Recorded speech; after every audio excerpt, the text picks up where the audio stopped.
All right, so chapter 14 discusses training for sport.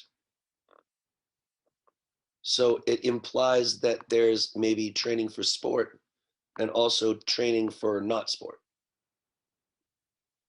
So the suggestions that you would give to somebody who are or who is active or who is already participating in sports might be different than the training suggestions that you give for somebody who's not doing sports.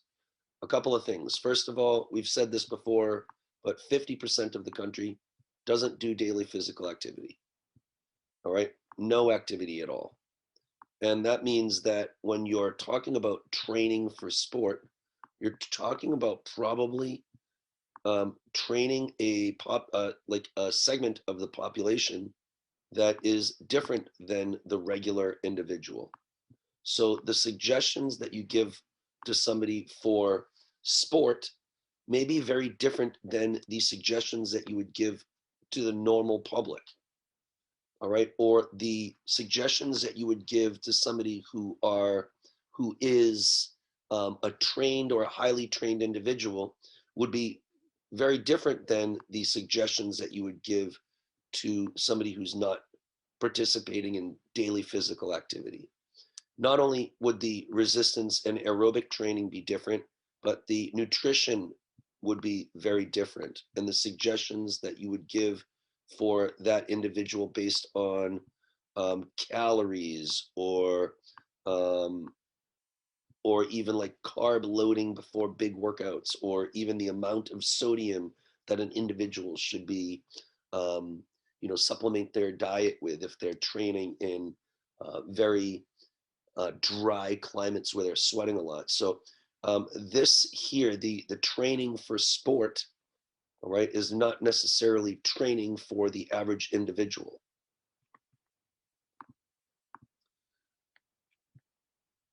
Really, I think that the cornerstone for all coaching or training for athletics starts with a model. And I showed you my periodization chart a couple of classes ago, where you have your year broken down into mesocycles and macrocycles. And what you're trying to do is you're trying to establish a season, periodization, a season of goals. And those goals are somewhat related to cardiovascular fitness, okay, cardiovascular fitness, but those goals are also related to increased muscle size, strength and power, endurance training, resistance training. So it depends on what your training goal is and during which part of the season you're at. And it might make it so that you have to establish a pretty complicated model to make sure that you optimize training for each of your athletes. The chapter also talks about training principles that will make it so that you can achieve some of these goals. For instance, the importance of overreaching or doing more than you normally do in order to address muscle size, muscle growth, and hypertrophy. Then there's also like the flip side of the coin. There's optimal training, but there's also not optimal training. And I'm working with young kids between the ages of 8 and 18 years old. And right now, those kids are under a lot of stress. They're under school stress. They're under not being able to see their friends stress. They're under, all sorts of different new stressors that didn't exist. And because of that, they're going to have emotional ramifications. And because of those emotional stresses, along with the physical stresses that these individuals are experiencing, some of these athletes, could be experiencing emotional distress or difficulty because of these increased stresses. And it could be the case that excessive workout loads and potentially poor nutrition, all right, make it so that these kids have a real hard time adjusting and being able to control their emotions and all sorts of other behavioral or emotional things. So in order to be able to establish a good model, the chapter talks about the importance of periodization so that you can prevent things like excessive training and overtraining. All right. And then what happens if there's a lack of training whatsoever, or what happens to the body if there is a lack of gravity.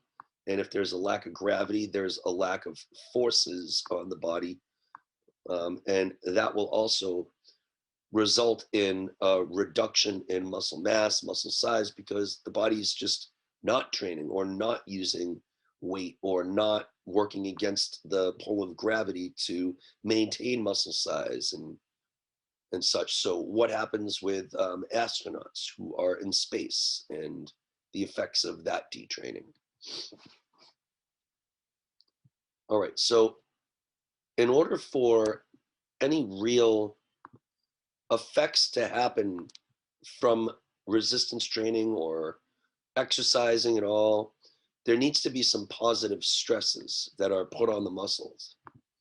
So these positive stresses are just working out. It's just the forces involved with doing your resistance training or doing your high intensity interval training or your endurance training. And those forces or those positive stressors, high intensity interval training, those positive stressors are going to tax your cardiovascular system, all right, which is your heart, your lungs, and it's going to make it so that your heart and lungs grow in terms of strength and in terms of size, and you can deliver more oxygen to the body. And if you can deliver more oxygen and fuel to the body, then you have more energy and more nutrients for those tissues to function more effectively. So you're either going to stress your cardiovascular system or you're going to stress your neuromuscular system. And your neuromuscular system is going to increase in hypertrophy. So and effectiveness. So you're looking for hypertrophy with the muscles, and you're looking for hypertrophy, and you're looking for synchronization of your neurons sync. I'll just even go like that: hypertrophy and synchronization. And now these things are going to happen. These changes to your cardiovascular system and your neuromuscular system are gonna be catalyzed by these positive stresses. Now, positive stresses are opposite than negative stresses. Sometimes we have stresses in our lives like deadlines and just pressure that you feel in terms of team dynamics and these stresses motivate you to improve and to get better and to improve your exercise performance, right? But then there are also things like negative stressors, like emotional distress in coaching and too much working out, and the intensity and volume of your workout is too high. All right, so we got to make sure that you are exposing your athletes to positive stresses, because it's the positive stresses or the stresses that cause somewhat micro damage or that stress these two systems out. And then the response that your endocrine system has is to bolster or to strengthen these particular systems so that eventually you can have training adaptations. All right, but these stresses and these positive stresses are really dependent upon the volume intensity of training. For instance, if I just work out too much, I'm just going to work my kids into the ground.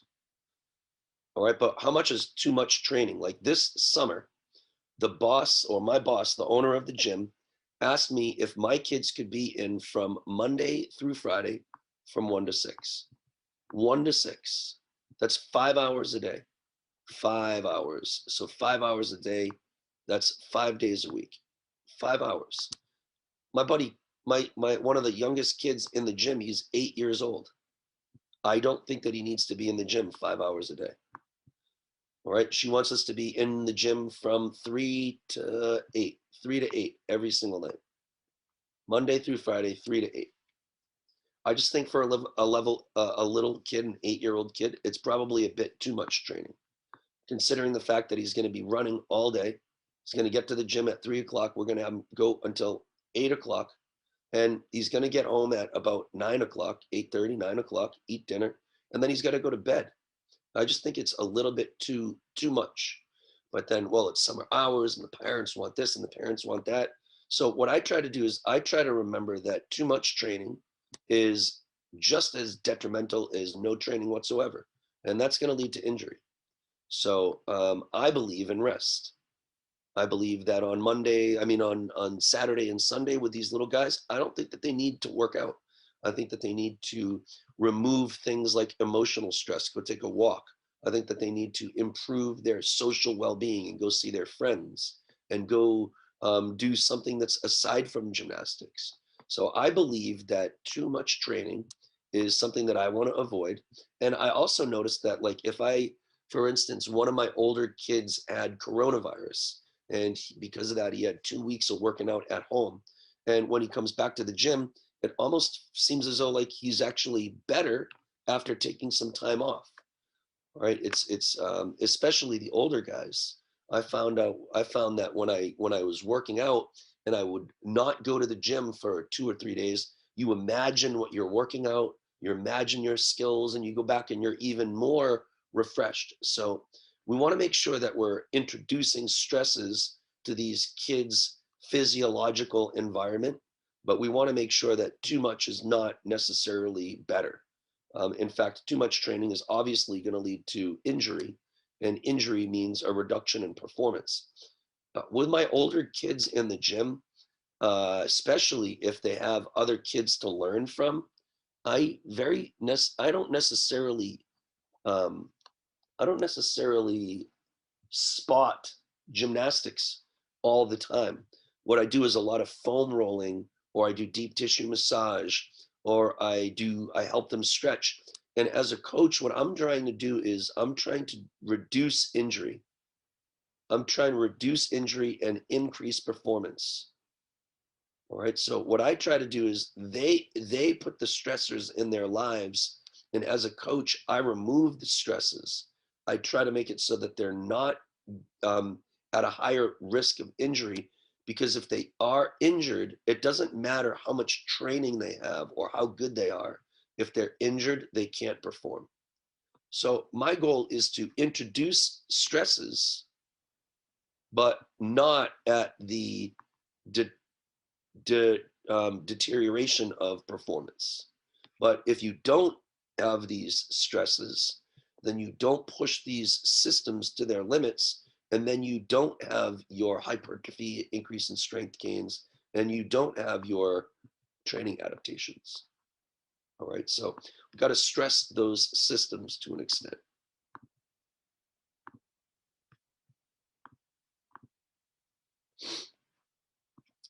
So typically, if the volume of the work that you're doing increases, the intensity must decrease. All right. So there's a balance between volume and intensity. Increased volume usually is going to result in, you should also, I guess, accompany, not result in, but you should accompany increased volume at some point with a reduction in intensity. Now you can manipulate these, I guess, this ratio. Say, for instance, in the week before a competition. So in the beginning of the week, you would do a high volume, and as you kind of get closer and closer towards the competition, you're going to reduce volume. You're going to increase carbohydrate or calories so that you have energy and you have enough rest before your bout of activity. All right. Overtraining is not a good thing. All right. It's going to result in illness, fatigue, and overuse injury. So let's talk about this term overuse injury, because I don't necessarily believe in overuse as a mechanism or a way that people can get injured. Now, I'm sure people have heard of the term overuse injury, right? But that means that overuse, they're saying, is the cause of the injury. It's an overuse injury. Well, that would mean that if overuse is a mechanism for injury, then anybody who overuses should get injured, right? But that's not the case.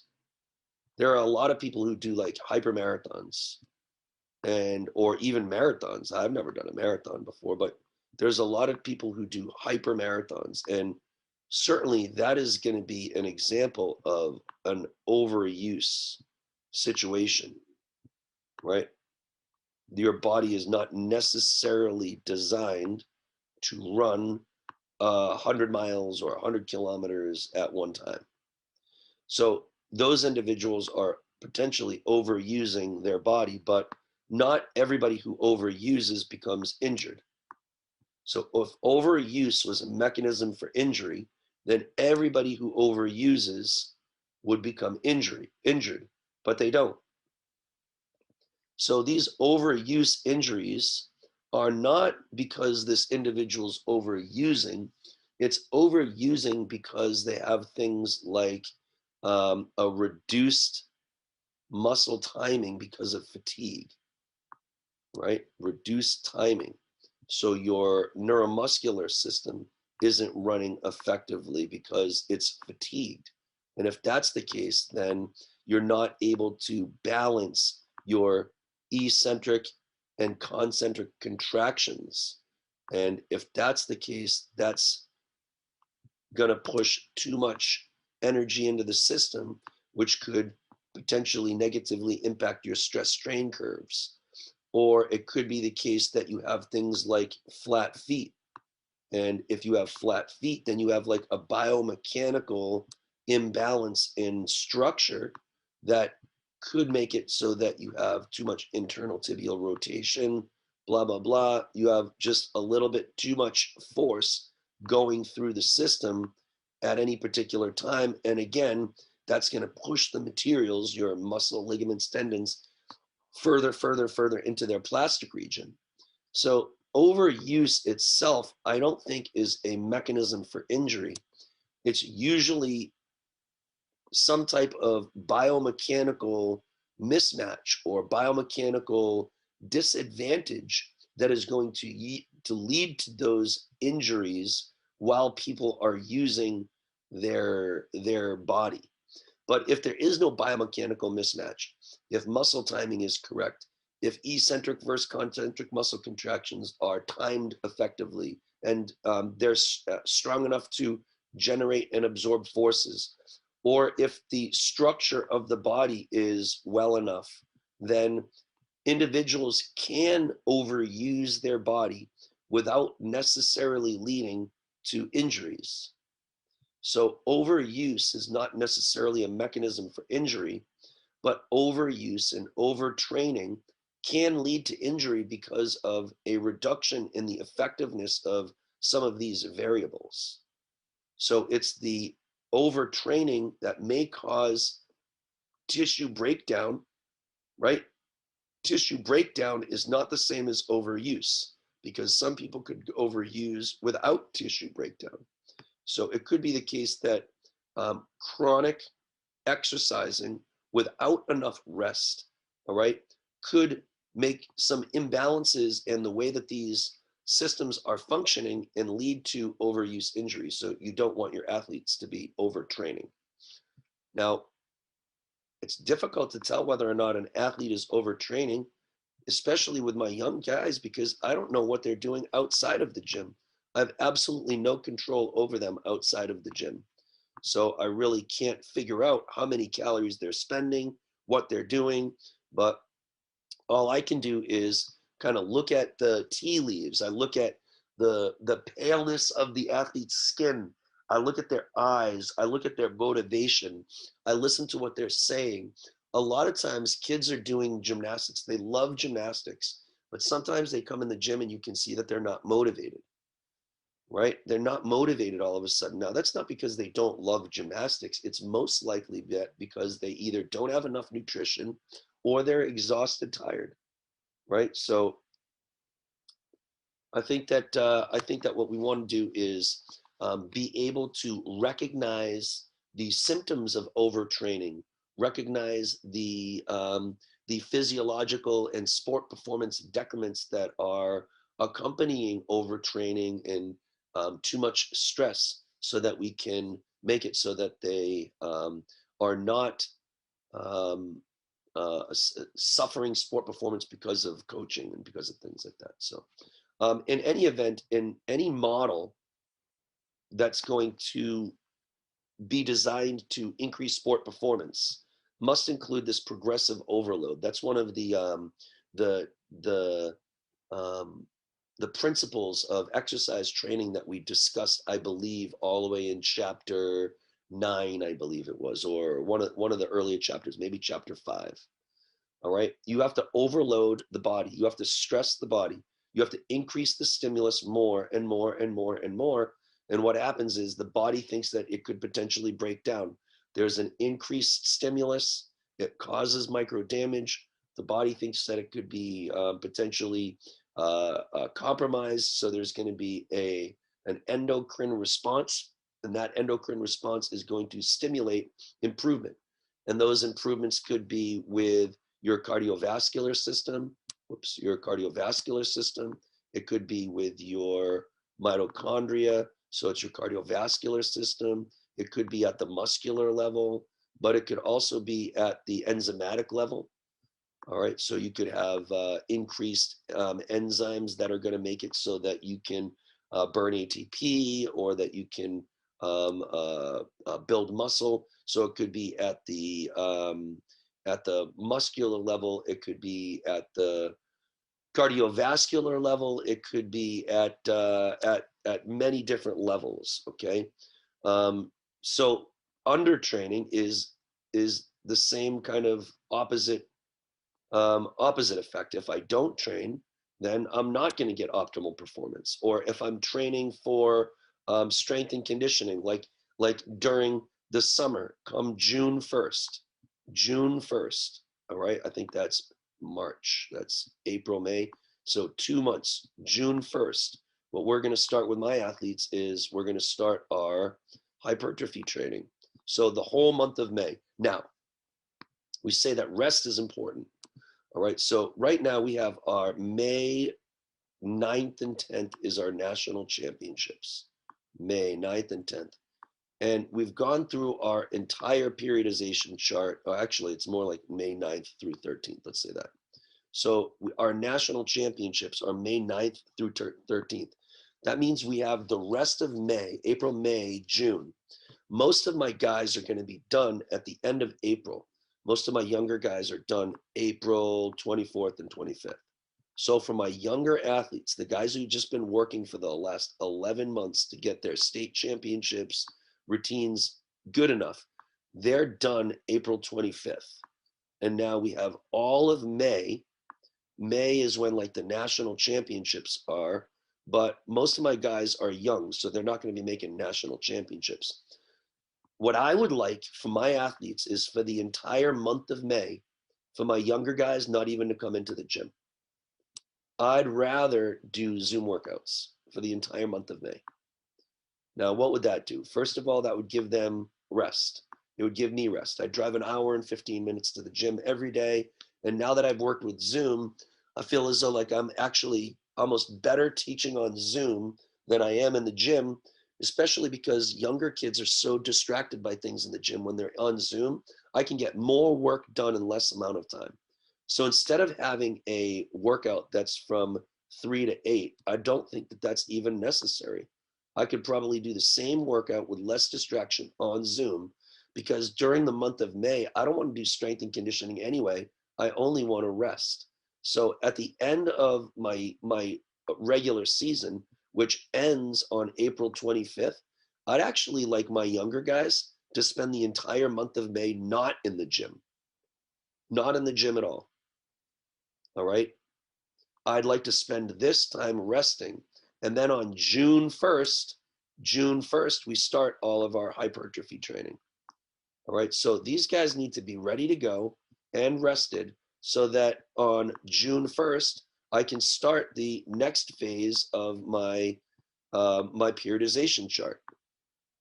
All right. So I think that not only that, but in order to begin hypertrophy training, I got to get my youngest guys knowledgeable. They got to learn what an RDL is. They got to learn what farmer carries, waiter carries, lateral lunges, squats, patterns.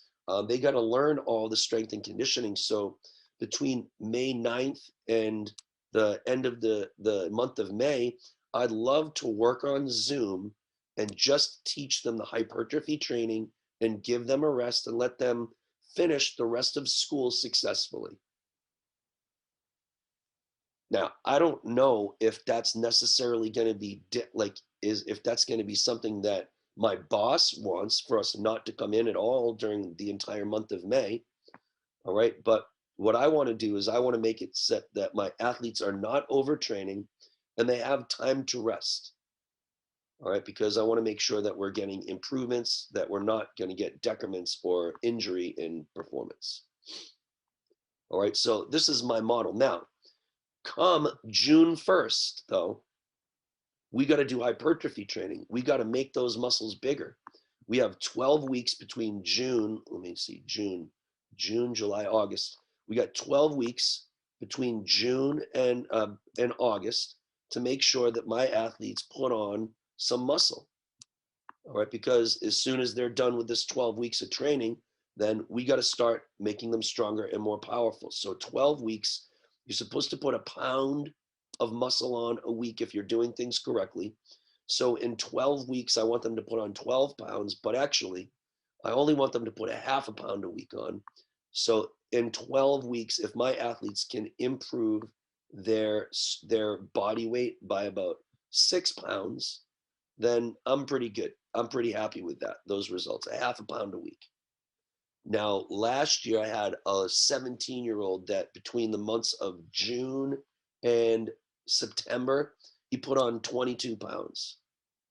All right, good nutrition, good strength and condition, but 22 pounds. All right. So what I want to do is I want to make sure that I give rest so that on June 1st, it is go time and they have enough Zoom training and training with the strength and conditioning exercises they're going to be doing so that we can move into our progressive overload. All right, but before that, I want to have rest. Now, not everybody believes in this rest period. Like if I tell the parents in the gym that I want them to continue to pay for the gym and we're not going to go to the gym, we're not going to use the equipment, we're going to meet on Zoom. I mean, most likely they wouldn't be down with that. And my boss isn't going to like that either. But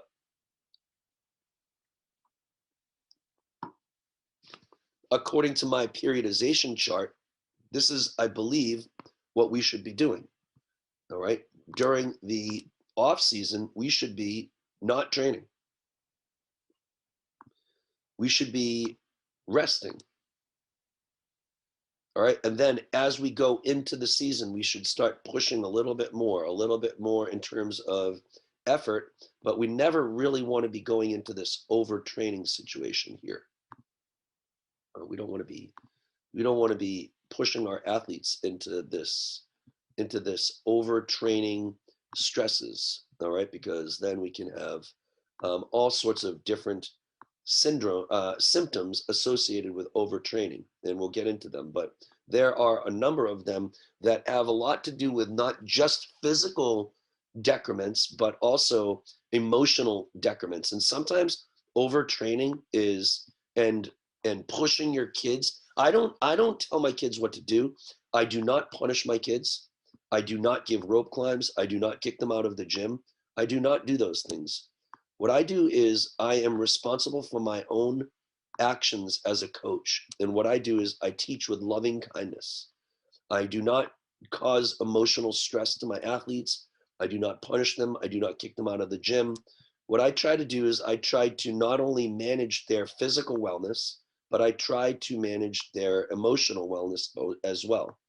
And these kids are already doing a sport that they're in some instances afraid of, right? They don't necessarily like doing skills that are flying through the air that could cause them injury. So they're already dealing with some type of emotional, I guess, fear or pressure or stresses. So what I want to do is I want to mitigate these stresses to the best of my ability. I want to make sure that I can maintain emotional control for my athletes, but also physical control. All right. So I want to make sure that I allow them to undertrain, allow them to take a walk with their dad, allow them to experience time with their friends, allow them to do other sports. All right. The gym that I used to work with, and they made you make a choice between one sport or another. And I vowed that I wouldn't do that. If a kid wants to do football in the off season, I don't mind. If the kids are going to miss practice because they have band, I don't care. That's fine. I want to make sure that I give them opportunities to experience life and not just gymnastics, because honestly, gymnastics has really nothing to do with life. Right. So I want to make sure that they do have an off season, that they can spend time with their dad. And one of the things that I did gymnastics for is because my dad was not a good teacher. So because of that, I didn't want him to be my coach. And so I did things with gymnastics because my dad couldn't help me. But because of that, I realized that like when I was about 13, that I didn't even really know my dad too much. So we started playing golf, all right? And we spent a lot of time together during the summer, walking and establishing a relationship. And that helped my emotional and my social well-being. So sometimes these off-season activities that you're doing are refreshing. I used to work 6 days a week, go to the gym, and I was at the gym until 5 o'clock, and then I only had Sunday off. And by the time Monday came around, I was so beat from being at the gym that I didn't even want to go to the gym anymore.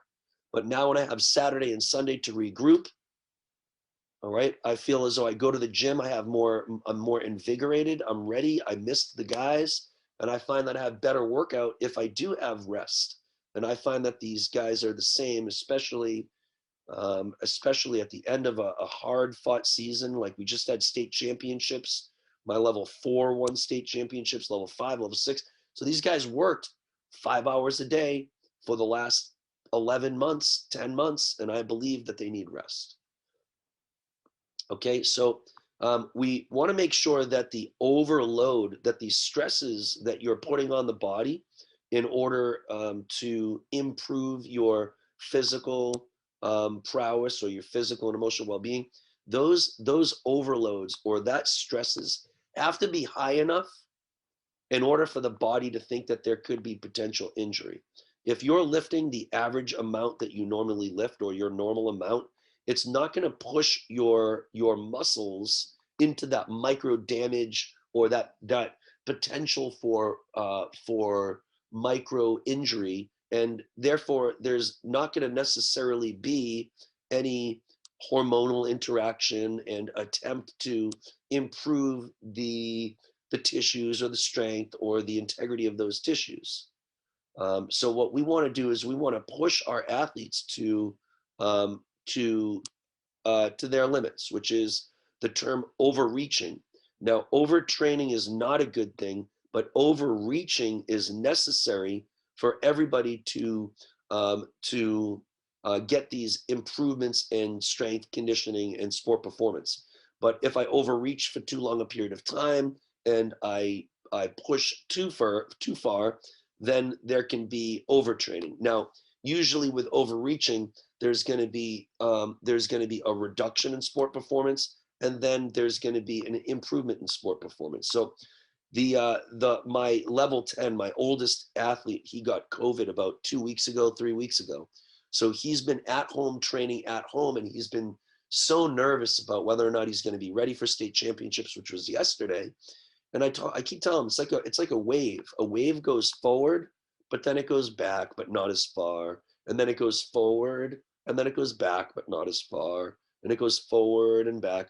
And although there is like a recession of the wave, there's the moving forward is usually going to be more more is going to cover more ground than pulling back does, and eventually there's going to be an overall increase in sport performance. So sometimes with overreaching, there's going to be a decrement in sport performance, but then the overall benefit will outweigh the overall reduction.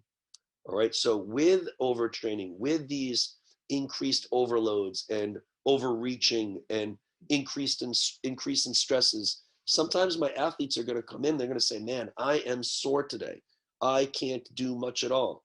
And then I say, okay, no problem. Let's do a little bit of foam rolling. Let's work on basics and stretching and shapes and stuff like that.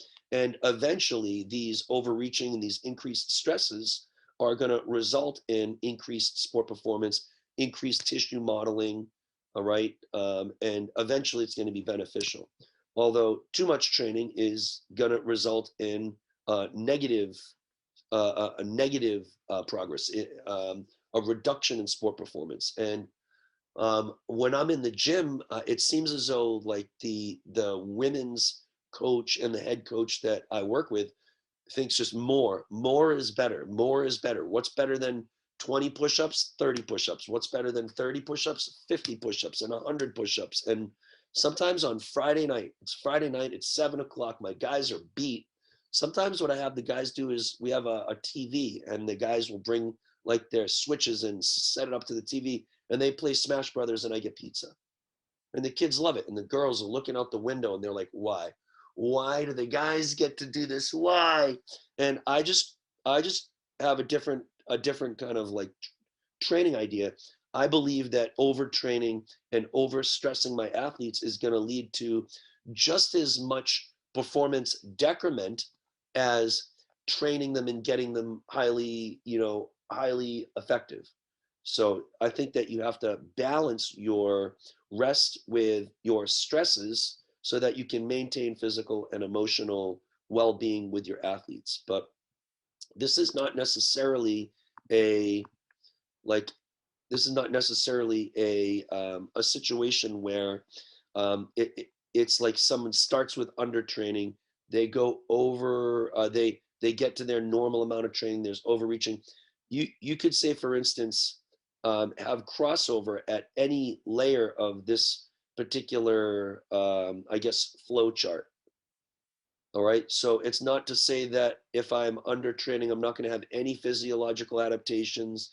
If I increase my training load, I could still not have any training adaptations. But if the acute overload is enough, then I could have. But then, so it's not necessarily a continuous flow chart of intensity and volume. All right. What is overreaching for some individuals might be the normal overload for others, and that normal overload might be overtraining for others. So it is you have to differentiate your instruction here and your expectations, because everybody is a little bit different. In regards to overreaching, overreaching is a good thing. All right. Sounds like it's actually a bad thing, but it's a good thing. Overreaching is just another, I guess, term for um, uh, overstressing or stressing your body. You're reaching a bit too far. And if you're reaching a bit too far, you might just be able to reach something on the top shelf. All right. So overreaching is not a bad thing. In fact, you have to overreach in order to overstress your body. All right. A lot of times this overreaching is going to lead to a reduction in sport performance. But like we said, that reduction in performance is going to be followed by potential increases in sport performance. And what's going to happen is it's going to cause a breakdown in the systems of the body to some extent, either micro damage to the muscle, or it's going to push your cardiovascular system. And then those systems are going to adapt. They're going to adapt by becoming stronger, by becoming more vascularized, by increasing the number of mitochondria, by increasing the enzymatic activity, so that when there is a stronger stimulus in the future, that the body is able to withstand that stimulus. All right. Now, it's very different than excessive training. Just because I have my kids come into the gym more time and more days per week, and they do more and they stay for 8 hours, and You know what would be better than 3 to 8 for my guys? 2 to 8. And what's better than that? 1 to 8. Uh, that's excessive training. That's going to result in emotional, physiological reduction in efficiency, and eventually it's going to result in reduction in sport performance. So one of the things that we want to maintain is we want to maintain performance, because it's the performance of our athletes that typically is going to get us a job next year. So if our athletes are not performing better and better, then parents are going to think that they're not improving. And then if they're not improving, they're going to go somewhere else. So we want to make sure that we're training our athletes to get better, to perform better, because it's the performance. And well, I mean, I guess it's the medals or the achievements or the goals that are reached that are going to motivate the kids to want to perform and want to work in the future. But overreaching is necessary. It's systematic. Now, it's systematic based on research provided by journal articles and researchers. And whoops, let's go undo that and undo that. And what I do is I base all of my workouts and all of my periodization charts based on ACSM, American College of Sports Medicine guidelines, and those are all based on research, right? So it's systematic. I'm not just randomly choosing my frequency, intensity, time, and duration of my exercises. The fits, frequency, intensity, time, and actually, I guess, duration. All right. I'm not choosing these randomly. I'm systematically choosing them, and I'm systematically increasing them. Remember, if you wanted to do hypertrophy training, you're going to choose reps between between 7 to 12 reps. If you're trying to do strength and power, it's going to be more like 2 to 5 reps. All right. And if you're looking at the days per week that you're going to be working out, if you're highly trained, it would be 4 to 6 days per week. But if you're not highly trained, it would be more like 2 to 3 days per week. So this is systematic. Not only that, but remember, I did everything with 6-week intervals. And we looked at the changes that would happen in terms of hypertrophy, and the timeline for that. And it said that it would take at least 8 to 10 weeks, right, for anything in terms of hypertrophy to occur, because you have neuromuscular changes, neurological changes before the 8 to 10 weeks that are occurring to make it so that your body doesn't have to necessarily put down more muscle mass. So now you can see why my training blocks are um, are like 6-week microcycles or 6-week mesocycles, whatever you want to call them. All right. So this periodization chart that I have is not random. It's systematic. All right, which means there's a system to it. And again, we talk about systems theory, right? If I make this system effective, if I apply the right constraints to my workout regimen, the right rest, what will emerge from this system of of of strength and conditioning, of rest, of nutrition, what emerges from that is a body to adapt to a stronger stimulus. Right? But this needs to be well thought out and planned. Not only that, but it needs to make it so that your athletes can peak. All right, they got to peak at the right time. So if my national championships are in May 9th, 10th, and 11th, if my athletes are peaking in terms of their performance now, then I'm not getting the best out of my athletes during their championship season. So it's got to be systematic, not only to result in increases to these and to result in the body's ability to perform with stronger stimuli, but it's also got to be systematic to take into effect that all of our championship meets happen at a particular time during the year, And if my sport performance during that time is low or is not getting better or improving year to year, then my athletes won't perform well. And if they don't perform well, then the coaches, I mean, the parents are going to think that maybe they should find a different coach. So this has to be systematic, but the systematic is not just in regards to overstressing the body. The systematic has to be in regards to training times and training cycles through the year and other milestones and benchmarks that need to be met. So this needs to be a systematic approach. But one cool thing is the systematic approach that I use is and can be repeated from year to year. You know, the kids are only going to be in my gym until they're about 18 years old, and then they go to college. And every year they're going to go from one level to the next level to the next level. So I can repeat my system from year to year as long as what I'm doing is I'm overstressing or um, I'm adding skilled progressions and things. So you don't necessarily have to come up with a different plan every year for everybody. Every year I'm peaking my athletes at the same time. So once I have my periodization chart established for my program, I can keep that system functioning. All right, but it definitely has to be well thought and systematic. In gymnastics, it has been my experience that we're training too much. It's just excessive, especially now with the emphasis on medals and sponsorships.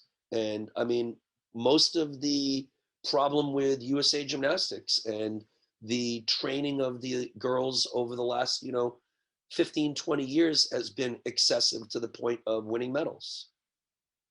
And it seems as though that medals and gold medals and sponsorships and all that stuff is a huge driving force to USA Gymnastics and a lot of the coaching that you hear out there. And I mean, there's been a number of coaches over the last, say, couple of maybe even just year alone that if you look in I don't know, the 2000 Olympics or what, not 2000. If you look at 2004, 2008, 2012 Olympic Games, the 2016 Olympic Games, if you look on the floor of the women's program, none of the coaches, the Carolis, Maggie Haney, and that guy John Geddard, who just killed himself a couple of weeks ago. I mean, none of the coaches that were on the floor during those Olympic Games are even coaching anymore, right? And it's because their focus was on medals. And what happened is they trained their athletes excessively. And not only did they train them excessively physically, but they trained them excessively emotionally. And a lot of the kids, do not appreciate excessive emotional training, which is one of the reasons why I coach the way I do. I strongly believe that I cannot make a gymnast better than they want to be. And it doesn't matter if I'm the greatest coach in the world. If a kid comes in with his arms folded or won't take off his Jordans and his chain, like there's not so much that I can do. Right. So what I want to do is I want to train my athletes to be as good as they want to be, but I don't want them to be as good as I want them to be. I'm not trying to train anybody excessively. I'm trying to train them to the point that they accept training.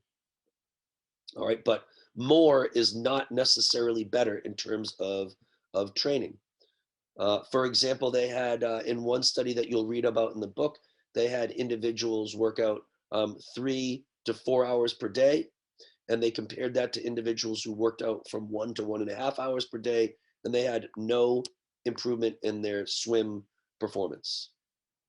All right. In fact, too much working out can lead to a decrease in strength and therefore a decrease in sprint performance, because if you're working out 3 to 4 hours a day, I mean, my athletes, when they're in the middle of doing strength and conditioning during hypertrophy phase from June to August, especially the older guys, and now we'll do 3.5 hours of practice.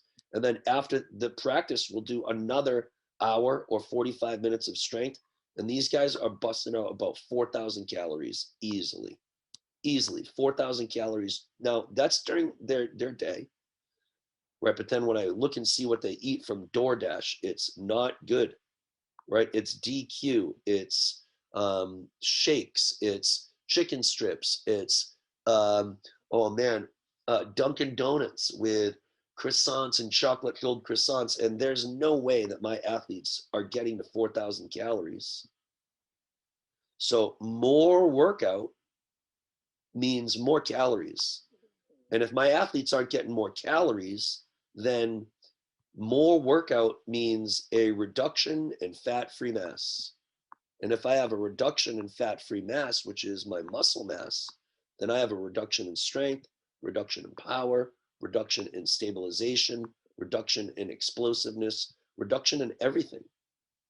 So I kind of think that my athletes have like a little bit of money in the bank. And for my athletes, money isn't dollars, all right? Money isn't dollars. Money is calories. So if you go into a casino and all you have is 10 bucks, you're going to have a limited time in that casino. There's not so much that you can do. All right? So there's not so much that you can do. So what I try to do is I try to watch my athletes. Let's say we're doing our strength and conditioning, and my athlete, I know there's one kid in the gym, his name is Jacob. He doesn't like eating any food. He doesn't eat anything. And I ask him what he eats, and he says, I don't like anything. So he comes in, he's somewhat, now this is the end of the season. You can see his eyes are a little bit gaunt. He's got a little bit of like white skin. Now he's starting to get a little bit of eczema on his skin. And he's like, he comes in, I ask him how his day was. Every day he goes, meh, meh, like that. Then I'm thinking, wow, in June, when we start our strength and conditioning, this kid's coming into the gym. He's going to spend 4,000 calories, but he's only eating, like at most 2,000 calories. So I want him to spend 4,000 calories, but he's only bringing in two. Me doing strength and conditioning with this athlete in June is counterproductive, right? Instead of doing strength and conditioning with him, what I want to do is I want to save whatever calories I can. This is my limit, right? If during the day he's already spending 2,000 calories, if I want to put muscle mass on him and he's spending 2,000 calories, he's bringing in 2,000, but he's spending 4,000, it doesn't make any sense for me to do the strength and conditioning. During about like our strength and conditioning, we usually do it for an hour. I bet that the guys are spending, let's say, 1,000 calories. Right? So if he's only bringing in 2,000 calories, me putting another 3,000 calories on top of that, that doesn't make any sense at all. So I got to kind of take a look at the volume intensity of exercise for me, each of my athletes, and make sure that they have enough calorie money. Otherwise, I got to save that calorie money. I just can't spend it. If I don't have any money, I can't go spend money in the casino. If you don't have any calories, I don't think that we can do our strength and conditioning, because then what I'm going to do is I'm going to reduce muscle mass, right? Reduce muscle mass just to pick up the number of calories in order to do the strength and conditioning. So it's not always the case that more training is better. And sometimes the research suggests that more training is actually detrimental and can reduce strength and sprint performance. All right, so more is not better. Although more is better for people who own businesses, right? Because now my coach is gonna, my head coach is gonna, or the business owner is gonna want to charge their level 4 athletes more money as a level 5. That means they got to get in the gym more. If they're in the gym more, then they got to pay more. So it's, it seems though in order to keep a business going, more is better. But in order to keep athletes getting better and better so that we get medals, it's not always the case that more is better. Less is better sometimes, right? Rest is a good thing. Okay, so working out more than 3 to 4 hours per day is not necessarily any better than working out 1 to 1.5 hours a day. So I don't think that my athletes need to be in from 3 to 8. I just think it's enough. 3 to 4 hours per day is no better than 1.5 to 1.5 hours a day. So I don't know why I would go 5 hours a day. I'd rather go 3 to 4 hours a day, right? And now they're leaving at 8 o'clock at night.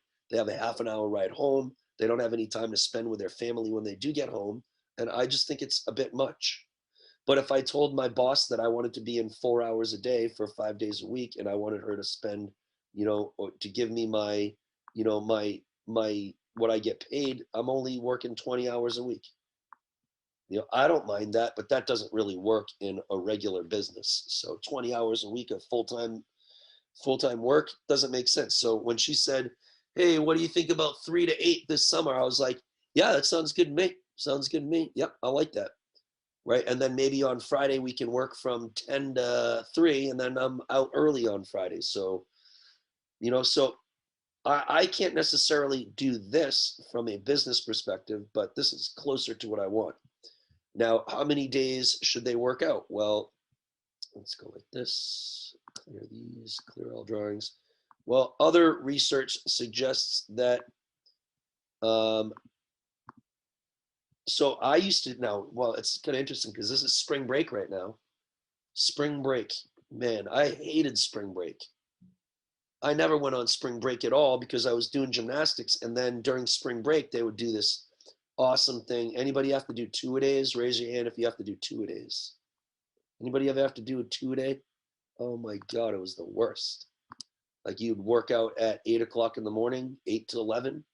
Then you'd eat until 1 o'clock or do rest. And then you go back from the gym from 1 to 5.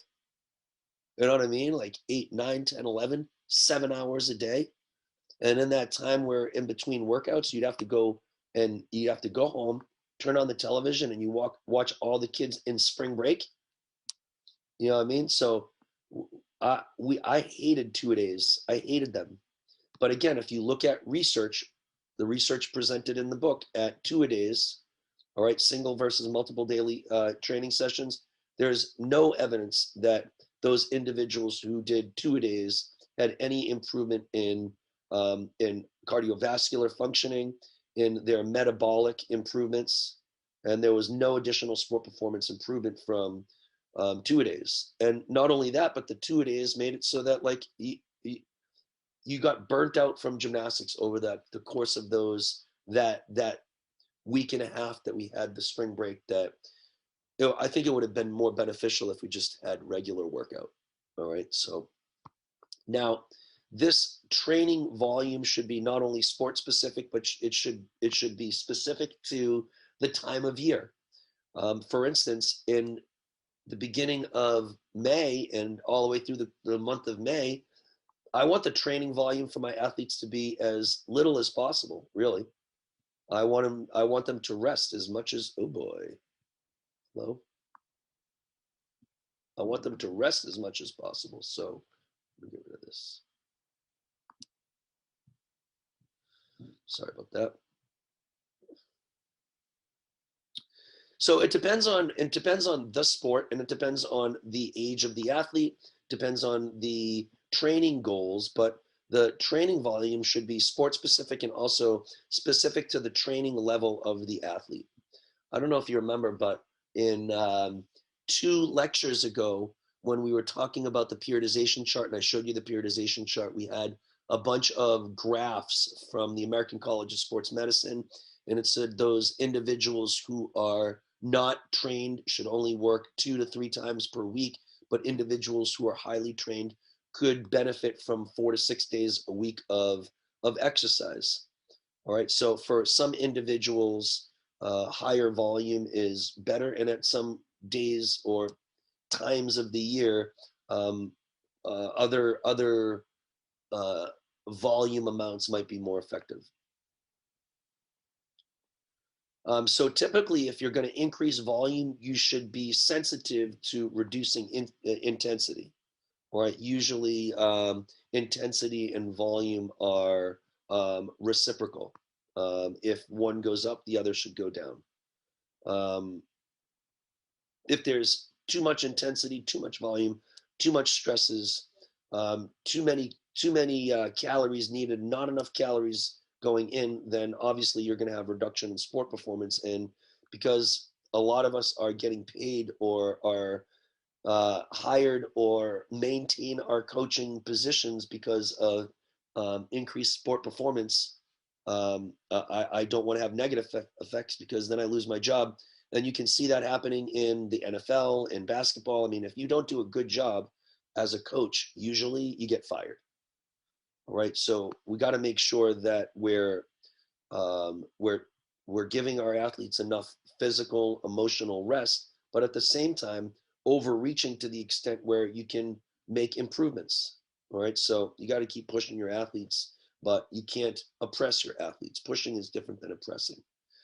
So what we do is we work on a periodization strategy, or at least I do. And that periodization strategy can be consistent.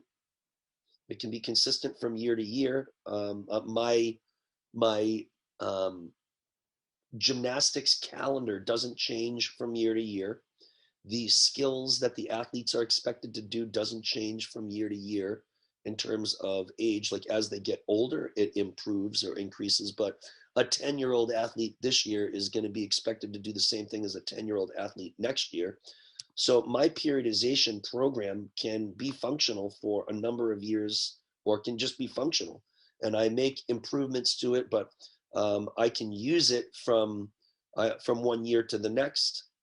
All right. And then some periodization plans are going to be multi-year. Like there are some athletes who set up periodization plans from one Olympic Games to the other. So you have like a 4-year overarching periodization plan that can be used to make sure that people peak at the right time years from now.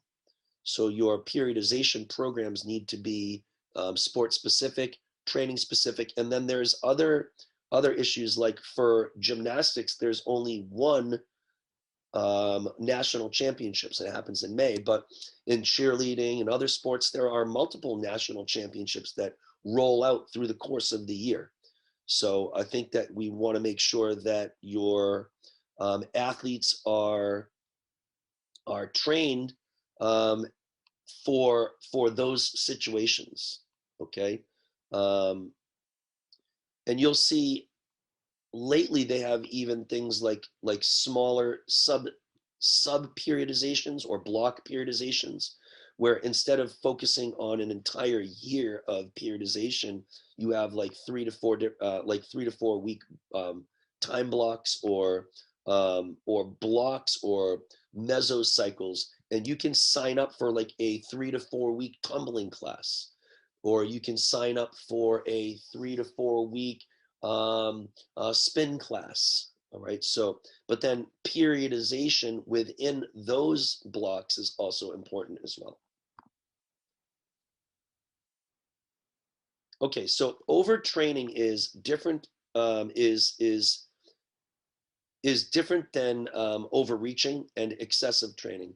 Excessive training can be reduced with rest, but overtraining is not necessarily reduced by rest. And there are many different aspects of overtraining. All right. There are aspects of, or symptoms that are associated with all sorts of different systems in the body. And it could be the case that many of these overtraining syndromes or these symptoms of overtraining are associated with endocrine and hormone response. So for this one kid, Jacob, he comes in and he used to be able to do certain skills, but now he can't do them anymore. He comes in, I say, "How was your weekend?" And he says, "Meh, I always maintain or measure body weight and body composition each week. And my guys, they're growing. They're young kids, so they should be putting on muscle mass.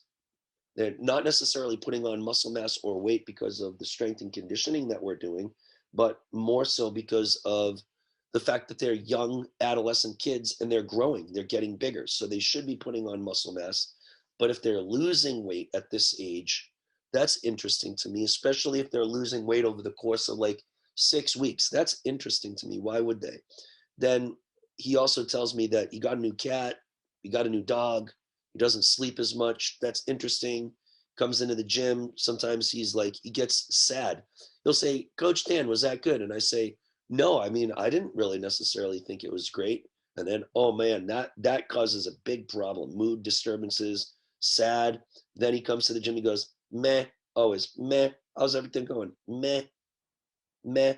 or he's running around the gym, or I say, how was your day? And he's like, well, the kids at school are bullying me and I hate school and I don't want to go to school. I'm like, oh, wow, that's interesting. That is interesting because he gives me all of these signs of overtraining, all of them. Right, he tells me his wrists are sore, his body is sore, his knees and ankles are hurt, his elbows are sore. Well, last week I took a look at his body weight, all right, and he gained 3 pounds 2 weeks ago. 3 pounds 2 weeks ago. I start putting all this stuff together, and I think that he's growing. His body needs calories, but he doesn't get calories. It's towards the end of the season. We're working for states and regional championships. All right. And he tells me he plays Fortnite, Fortnite, Fortnite, Fortnite, Fortnite, Fortnite, Fortnite. I even like go to like, just like do deep tissue massage to his forearms because he says his wrists hurt and his forearms are like rocks because he's playing Fortnite so much. And he'll tell me that he's up to like 3 in the morning. This kid's 10 years old, up to 3 in the morning playing Fortnite. And I just think he's totally and completely exhausted. I think that he's probably overtraining in the sense that like he doesn't necessarily overtrain in the gym, but I think he does so much activity outside of the gym and has so little rest and doesn't eat at all that all of a sudden he has all of these potential injuries of overtraining. So I can't wait until the season is over. We have one more meet in a month. That's regional championships. And when that's done, I want that kid to shut it down. But at the end of the season, when I want him to shut it down, what are the chances that his parents or the owner of the gym want me to have this kid shut down for the month of May or go Zoom? We did Zoom last year. We don't want to do Zoom this year. The kids are burnt out with Zoom. They don't want to be on Zoom. We want them in the gym. The parents got to have more. We got to have more. We got to have more. We got to have more. And now all of a sudden, I think that this little recipe here, these symptoms of overtraining, I feel as though like I'm not necessarily going to be able to get away from them. But the problem with overtraining is not just a physical problem, but it could be psychological as well. All right. There's a lot of pressure that kids are feeling these days, just social pressure and school pressure and wearing a mask pressure. Like kids don't understand what a pandemic is. They don't understand what COVID is. They don't understand that they have to wear their mask or socially distance. They don't get that. And for me to say over and over, guys, keep your distance. Guys, put your mask on. Guys, keep your distance. Put your mask on. And they're working out and, with their mask and they can't breathe and they don't like the masks. And I keep telling them to stay away. And all of a sudden, there's a lot of stresses, school stress, stress from parents, stress to get medals, stress to improve. People do, but at the same time, and then they're under stress because they're doing skills that they're afraid of. And in gymnastics is different than tennis. I don't think you have any fear in tennis, but in gymnastics, usually there's fear every turn, especially if your skills get harder and harder. So now all of a sudden there's emotional pressures of competition. And my guys, I think they care about me. They love me. I like my nieces and nephews. I never tell them no. I never punish them. So Coach Dan, Coach Dan, Coach Dan, and they always want to um, meet my expectations. They want to do the best they can to make it so that I'm happy with them. So now they have stresses of making me happy. They have stresses of making their parents happy. I have one kid who is 14 years old, and he tells me that his dad has never told him he loves him, ever. And now that father comes to the gym. We had a meet yesterday, and I swear the father had like X-ray vision going through this kid's soul, while the national anthem was going on, like, you better do good, kid. You better do good. And the kid looked at me during the national anthem. He was like, wow, dude, my dad is looking a hole through my heart right now. And that kid feels stresses. And these stresses, along with competition stresses and school stresses and workout stresses, and then the stresses of overtraining, of muscle soreness, injury, all of that stuff, it really starts to take emotional toll with those kids. And then you have the stresses of a coach using negative reinforcement and critique. And then you have the competition between peers and one kid and another. I have one kid who works so hard to get better. I have another kid who it seems to come like just naturally. And the kid who is natural beat this other kid at state championships yesterday, and this kid who was second place is freaking out. How come I work so hard? I can never seem to improve. And he puts so much stress on himself that what happens is he has these emotional and psychological symptoms. And now if I overtrain, don't give enough time to rest, and just keep pounding and pounding and pounding, eventually these psychological factors and I mean, you saw the stresses that the girls from USA Gymnastics experienced, and those stresses and those psychological factors are not things that like rest is going to potentially fix. All right. So sometimes these overtraining syndrome symptoms can fester and can be things that need rest, or actually like just time away entirely from the activity. Sometimes you'll notice with overtraining that there's an increase in sympathetic nervous system activity. So I don't have blood pressure equipment in my gym, but sympathetic nervous system, sympathetic is fight or flight, right? Sympathetic is everything's going to go faster. So sometimes what I try to do is in the gym, I'll take account of their, sorry, every week I do things, and maybe I'll just show it to you. I'll show you what I have. Every week I have, I take body weight. I take body weight. I take body comp. I don't know why this is doing this. Hold on.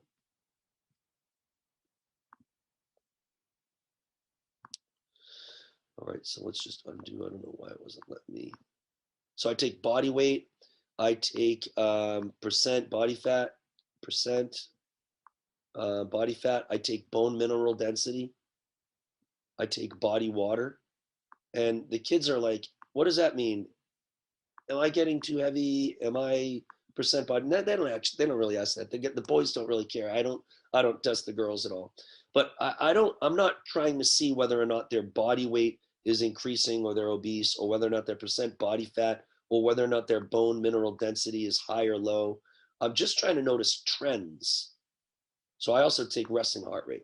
So if an individual is overtraining and their sympathetic nervous system is going to be overstimulated, then if I take a resting heart rate for some period of time, and I know notice that resting heart rate is starting to increase, that's interesting to me.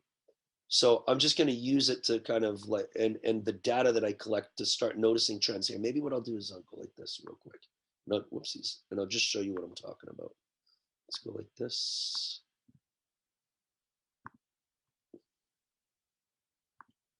Let's get rid of all of these colors, clear all your drawings. Let me just open this up real quick and see what I'm talking about. NGA.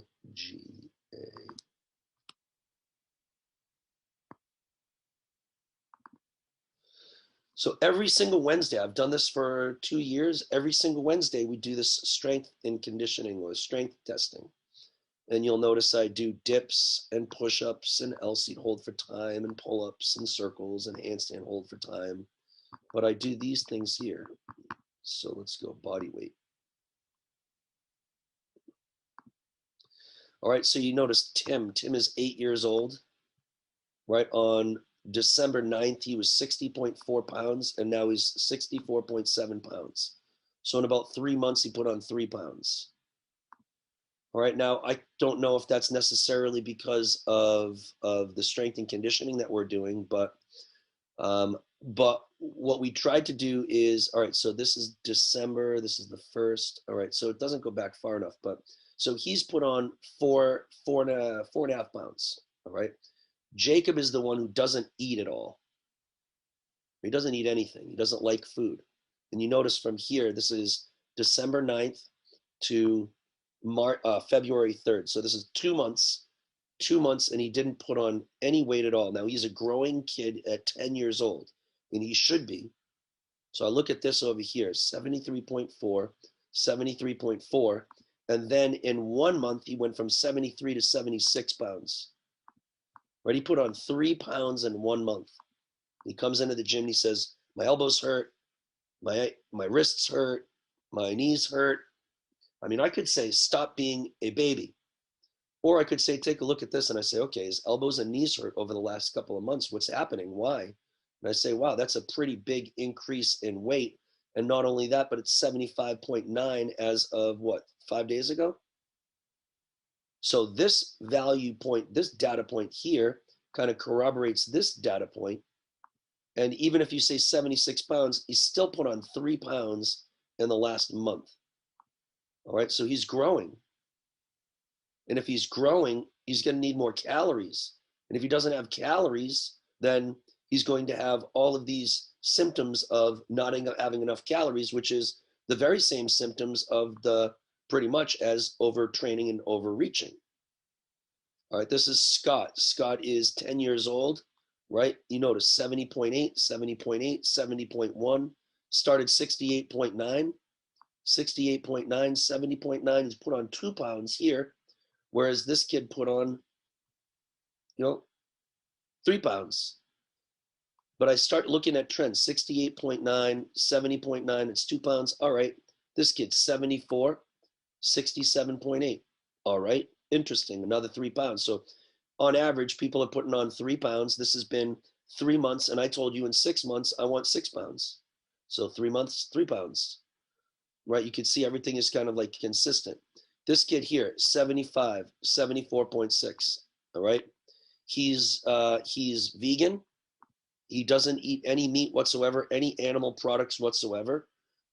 He also has eczema and a couple of other skin stuff. And I think that right here, this is interesting, right? It's interesting. Sometimes he gets emotional and he's not putting on any weight whatsoever, whereas the rest of the kids in the gym have put on, a good 2 pounds here.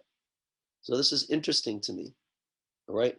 Landon, 94.2, 98.5. He's 11 years old, pretty reasonable. Omar, 85.5, 85.4. He eats like crap, all right? That's not surprising to me, all right? This kid here, Sebastian, 105, 119. So this is one of the older guys who worked out at a different gym, and when he came, he wasn't really doing a lot of gymnastics, and in what, three months, he's put on 14 pounds. Right, and then this guy right over here, Yusuf, is my older guy. He's not supposed to be putting weight on. This is our in season. He's supposed to be maintaining, and for 3 months, 158.5, 157.7. So I can manipulate all of this weight, but I think that a lot of these nuances here with the younger kids are based on nutrition. But anyway, I take a look at body composition now. Body composition. So Jacob starts with, now Jacob is young, so I can't necessarily take these numbers because when they step on the scale, I don't know if the scale is accurate for these guys, but you notice 5.5 to 5, right? Scott, 5, 5, all the way down the line. So this consistency here in this number means that the scale is most likely working. But for Sam is like 4'2". You can see 9.7, 14.4, 11.5. There's so much variation, but 9.7, 9.7. All right, Leo John, I can't tell whether or not anything's going to work because he's got such an interesting, different diet. But landing 16.3, 17.4, 17.1, 13.4. Something happened here in his diet. Not sure why all of a sudden it's 4 points lower, all right, in terms of his body comp, but it's been consistent for the last 3 weeks. So I have to figure that out. Same thing, Omar starts at 13, drops down to 11.5. Is this user error with the scale? Not 100% sure, but I can see trends, all right? So this is my older guy, Yusuf, 20.7, 19.6. He's supposed to maintain mass and body weight, right? This hasn't changed at all, and his body weight hasn't changed at all. So I would say our in-season muscle maintenance plan for Yusuf is working pretty well. And he's also 17 years old, so you're not going to see the increase in strength that's accompanying the rest of these guys because he's not growing because of adolescence anymore. Then the last thing I take a look at is bone mineral density. Timmy, 6.8 in January, 6.8, and then look at 7.1, 7.1, 7, 7, 6.8, 6.8. Everything is the same. So I know that the consistency in the scale is there, right? So the scale is working consistently among each athlete. And then I take a look, who's got the lowest bone density, right? And then I can start to maybe predict when kids would have growth plate issues or if there's problems. Right now, Landon, right? 7.2, 7.2, 7.2, 7.2, and then 7.4, 7.4, 7.4. So you notice that this increase in 7.4, it mirrors the same decrease in body comp here, and that probably mirrors an increase in weight here. So why would it be the case that the bone is consistent? It's changed from 7.2. What's up with that? And then what I'm going to try to do is I'm going to try to investigate all of this. But it seems as though my body comps are all relatively consistent, 7.1, but their muscle mass is, or their weight is going up. So if their body comp is staying the same, but their body weight is going up, most likely these increases here are not because there's increases in fat, but most likely there's increases in muscle mass. Right, so now what I can do is I can look at this thing. All right, if everybody is increasing muscle mass, I know everybody's getting stronger. So I look at their strength and conditioning, dips. All right, Timmy starts with 1, can do 3, but he's 7, it doesn't make a difference. Jacob, 12 and 10, went down. Scott, 10 and 9, went down. Sam, 14 and 11, went down. Landon, 14 and 13, went down. Omar, 13 and 10, went down. Sebastian, 25, 22, and 25. No real improvement. The only one who improved is Leo John from 10 to 15. So if everybody's going down in terms of strength and conditioning, but everybody's going up in terms of muscle mass, what does that tell me in terms of my strength and conditioning or the effort that the guys are putting out during strength and conditioning testing? So I take a look. Leo John, only one improved. Push-ups, next one. All right. Tim, 10 to 15, 30 to 17, 36 to 45. All right, Scott improved. Sam, 52 to 55, no real improvement. Leo John, 20 to 40, improvement. Landon, 54 to 47, no improvement. So again, Leo John, improving. LC, hold for time.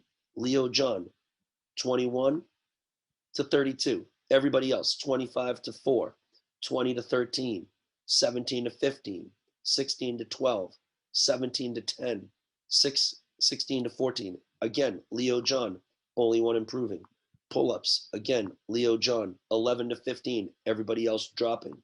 Mushroom circles, again, Leo John starts at 20, now we can do 25, right? So what I notice is I try to use this information to figure out what's going on with my athletes.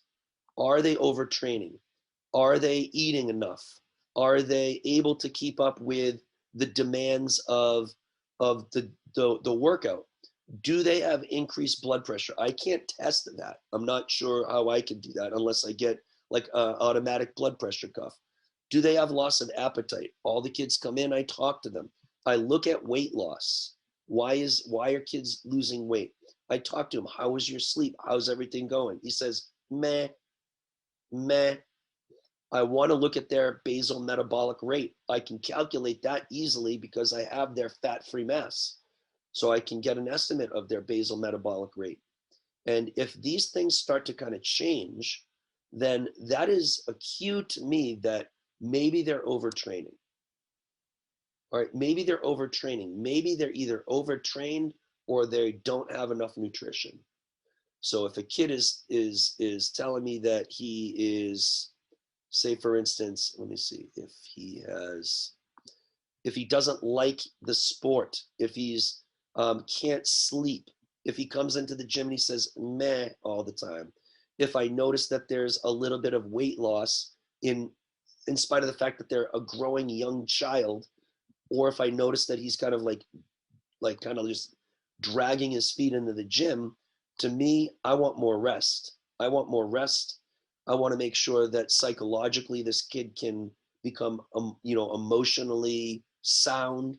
But I'm always fighting with the the parents and the owner of the gym who just think more and more and more is better. So with overtraining, you could have changes to your sympathetic nervous system. Remember, that's the fight or flight one. That's the one that's going to increase blood pressure. It's going to reduce your sensation of hunger. It's going to make it so that you can store energy for later. All right. This one here are your parasympathetic nervous system um, uh, um, um, uh, results or changes or symptoms that of overtraining that could affect your parasympathetic nervous system. So decreased resting heart rate, decreased blood pressure, early fatigue.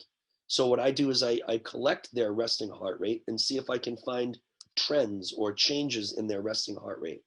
So not only do I take body weight, body comp, bone mineral density, but I do take as much as I can and remember resting heart rate. But for the kids in the gym, they're never really rested because they were just working out. So I find resting heart rate isn't necessarily the most accurate variable that I can measure, but I try. So I try to just ask questions, pay attention, collect a little bit of data, and anytime I see changes in these variables here, to me it's an indicator of either maybe we're overtraining, or maybe what we're doing is not, and they're don't have enough nutrition. For Jacob, I think that these issues here are more related to nutrition, because I don't think that he does overtrain. I think that he comes into the gym and talks to his buddies a lot, and I don't think that he overtrains too much. But let's keep going. Let's see where we're at. So there are other responses that are not parasympathetic or nervous sympathetic or the autonomic nervous system responses. There are other responses to hormones.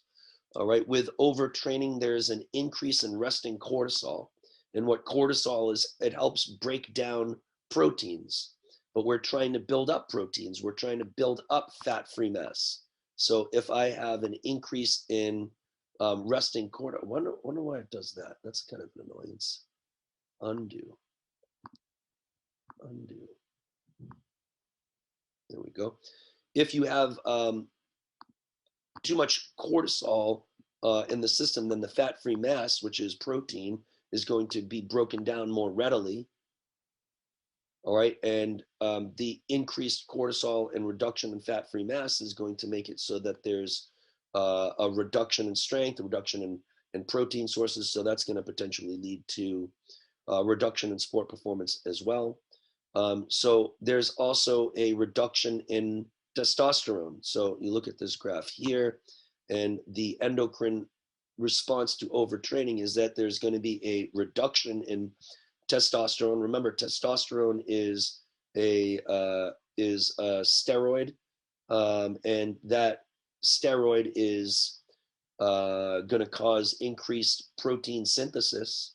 So if there's an increased or a decrease in testosterone, a decrease in the ability for your body to make protein and to bolster your body's strength given these overreaching activities, and there's an increase in cortisol, which breaks down fat-free mass, right? This is definitely not going to result in an increase in muscle mass whatsoever, all right? Which is going to also cause a reduction in sport in overall strength and sport performance.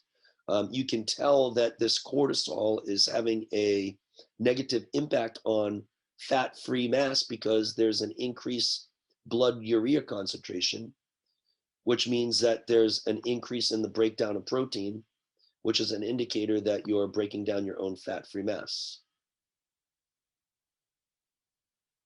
Okay, so there are a number of particular endocrine responses that have to do with overtraining. And it's because these sympathetic and parasympathetic um, uh, activations or neural activations are kind of triggered. And that's going to send signals to your hypothalamus, and the hypothalamus, remember, is responsible for or impacts the hormone response from your thyroid gland and your adrenal gland and the catecholamines. So there's going to be a cascade of neural and endocrine factors that occur with overtraining. Okay, let's see where else we're at.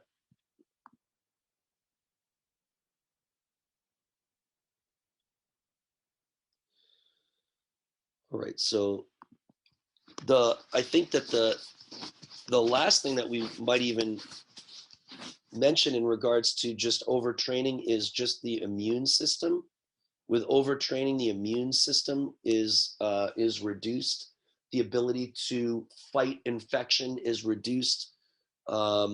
Sometimes towards the middle of the season, as they're beginning, their routine training and stresses for competition start to increase. You'll notice kids start to get like chapped lips, cold sores, stuff like that, and those are all indicators that I use to see whether or not their training status is healthy, whether or not they're sick or they have the flu or they're coughing in the gym, or I notice just the color of their skin, anything like that. So any type of immune function issue is also an indicator to me that maybe I should pay attention to those strength and conditioning things that I'm testing and see if I can find trends. All right.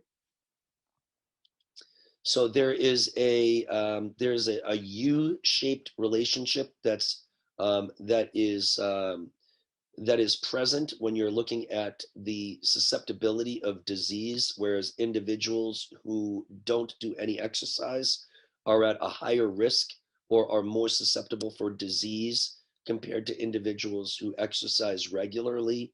But then those individuals who train exhaustively and overtrain start to have an increase in disease susceptibility. So there is a U-shaped and an inverse U-shaped curve that is relating immune function with disease susceptibility. And you'll notice at regular or moderate bouts of activity is where the highest immunity or the highest functioning immune system and the lowest susceptibility of disease occurs. So a highly functioning immune system is attainable with regular to moderate exercise. So if my guys start getting sick, I start trying to figure out, is it nutrition related? Is it too much exercise related? And what do we do?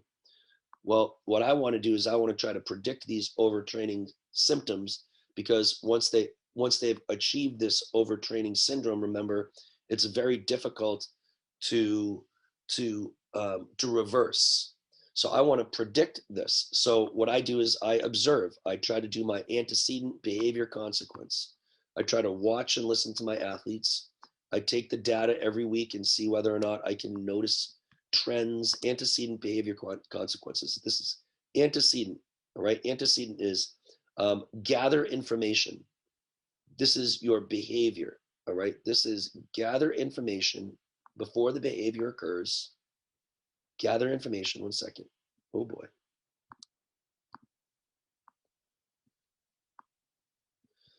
This is gather information, antecedent. Do something that is going to make it so that the behavior that occurs is successful, so that the consequence that I give you is a high five.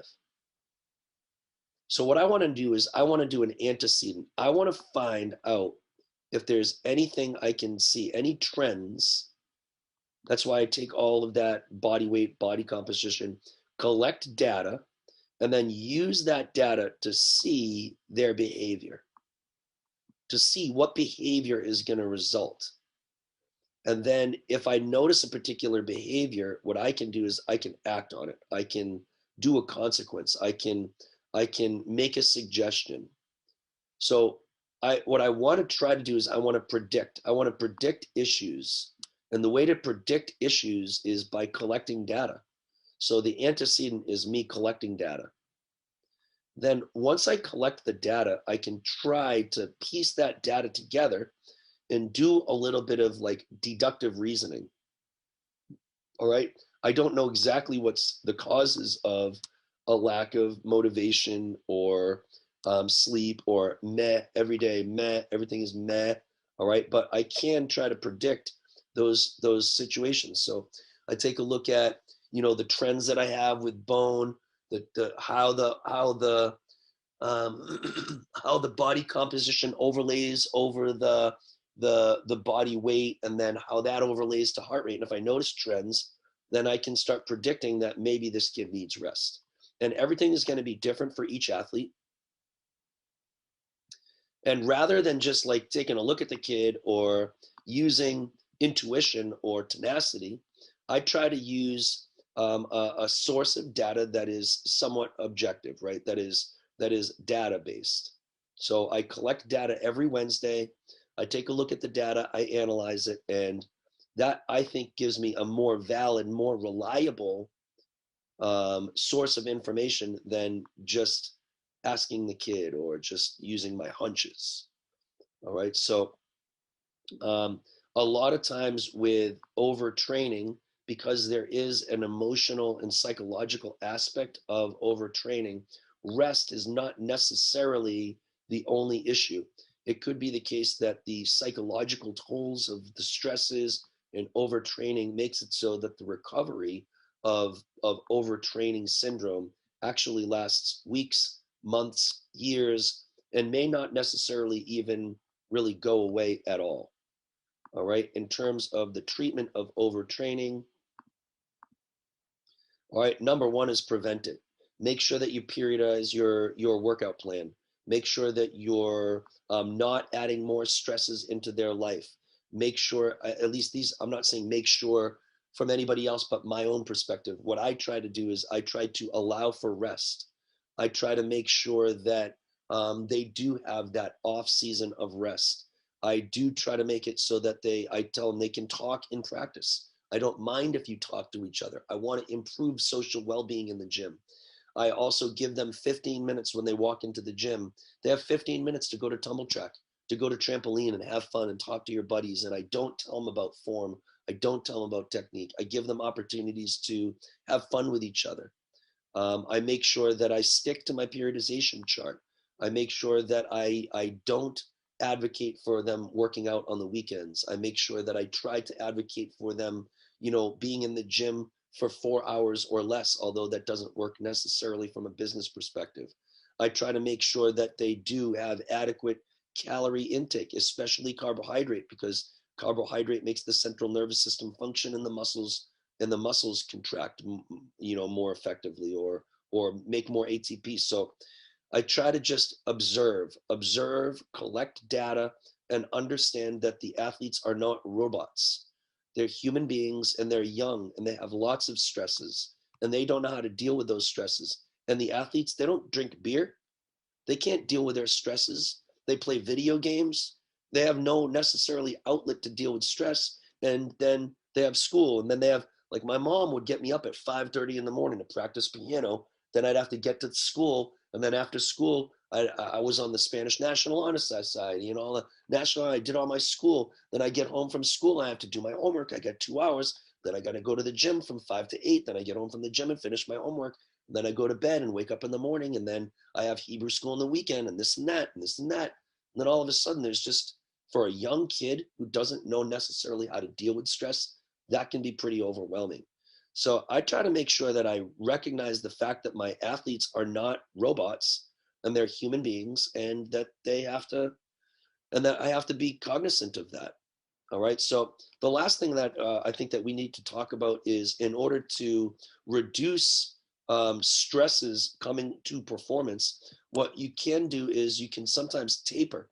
So right now we have the national championships is in May. So we have May 9th and 10th, May.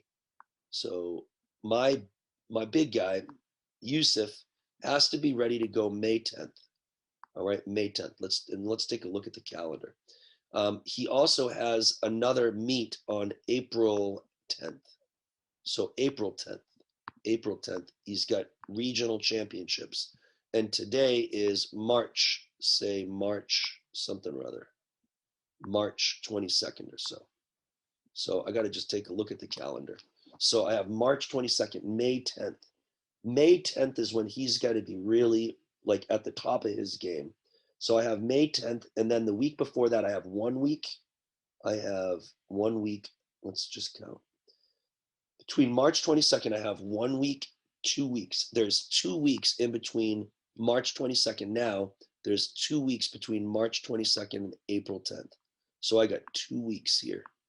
So the week of regional championships, which is April 10th, we're not going to want to do hard work, right? We're going to want to taper down a little bit. So that means that now this week, he's still in COVID quarantine. So this week, he's not going to be able to do anything. Next week, he's going to have to go hard. So this week is let me see, this is the 22nd, starts the 22nd. Then the next week starts the 29th. Then the next week, the first date is the 5th. Then the next week is the 12th. All right, so he's got right now, this week he's in quarantine, so this is going to be a light week. The 29th through the 2nd, I think he's got to go hard, right? Because you got to taper. The 5th through the 9th is the week before he competes here. So this is going to have to be a light week or a medium week. So it's going to go light, hard, light. And then he's got from the 12th to the 16th. This has got to be a hard week right here. Hard week. Then he's got from the 19th to the 23rd. Then he's got from the 26th to the 1st. Then he's got the 3rd to the 8th. He's got the 3rd. And then he's got game time. So the week of the 3rd is going to have to be light. The week of the 26th is going to have to be medium. And the week of the 14th is probably going to have to be hard. So we're going to taper. All right. We're going to start light and go hard and then go light so he's ready for this meet. And then on the 12th, we're going to have to go hard, medium, light. And what you're going to do is if you have time here, and this is activity, all right, you're going to take the activity and we're going to reduce it over time so that by the time you get to the meet, your reduced activity, but in terms of your nutrition or your calories in, you're going to start low and start to increase calories in. So I'm going to want him to start to like during this week right here, this 26th and the 3rd, I'm going to want him to start increasing calories, increasing carbs, right? And you're almost going to carb load a little bit, increasing carbs, right? So it really depends on when your workout is. Prior to a major competition, I want to make sure that they can recover and heal. All right, it's going to be somewhere between 4 to 28 days. Mine's going to be longer than 28 days. Right, and the competition is not frequent. It's not every week. In college gymnastics, it used to be every week you'd compete, but really he needs to peak right here.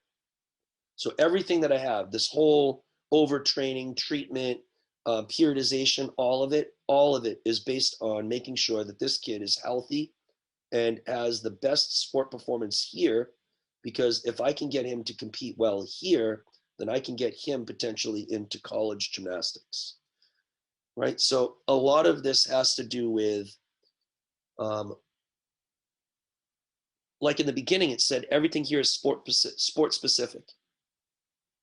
All right, so you got to know what are the demands, what are the needs. You got to do a needs analysis. We'll end up doing a needs analysis over the next couple of weeks, maybe we'll just talk about it and won't have you do it. Usually for the project, I have you guys do a needs analysis, or the class do a needs analysis, but I'm not going to have you do that. I'll just go through a needs analysis with you over the next couple of weeks. But in order to peak performance at the right time, you need to know when is your championship season. Break down the season in terms of your 6-week time blocks. Make sure that you have a structured and a systematic periodization program, and then you can make sure that you vary your exercise, vary your goals, vary everything, so that you don't have overtraining, and so that you can result in the best performance at the time you need that performance to be on point. Okay. All right, let's see where we're at with everything else. Detraining, and then the rest talks about detraining. All right, immobilizing. All right, immediate loss of muscle mass, we already talked about. Atrophy, immobilization, reduction and resistance training, muscle glycogen stores reduce. And the biggest example of detraining is going to be the example of athletes in microgravity. They have huge reductions in muscle mass and strength, and that's one of the big issues that they have to deal with in regards to extended time in space. It's just that in space there's no pull of gravity, and because of that they can't load and overreach and keep muscle mass, and so that's one of the things that they have to um, work on or improve, especially if astronauts are going to try to go deeper into space and go to Mars and stuff. So how do we make it so that you can increase your muscle mass and make sure that your endocrine and cardiovascular system can train and overreach to a point where they don't start to have reductions in sport performance. So I think that's pretty much where we need to go with the chapter.